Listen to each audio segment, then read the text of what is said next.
Hannah. So I just finished reading All the Earth Thrown Into the Sky that you challenged me to read, and it was a really good book. I really loved it.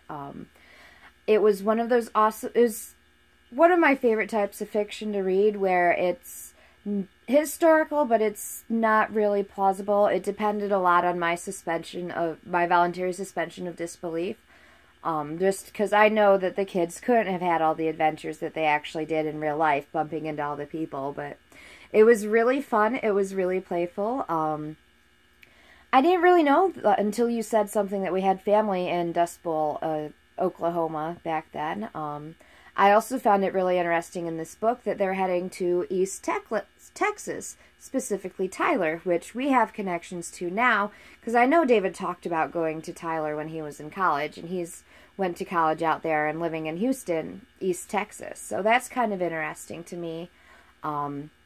But yeah, this was a really fun book. The characters seemed well developed. A little bit, again, far-reaching for characters, but at the same time, there was a lot of voluntary suspension of disbelief, and that just made the whole thing a whole lot more fun.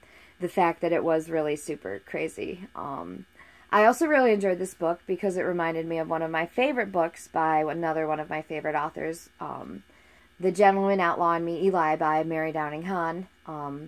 That's set farther back in time, but it's also deals with meeting outlaws and hanging out with them. And it was just really cool to be reminded of that bit of my childhood. And again, I was definitely all caught up in this book, even though I knew that there is no way that it could possibly happen in real life, you know. But that's part of one of the fun parts of reading, is it doesn't all have to be realistic fiction.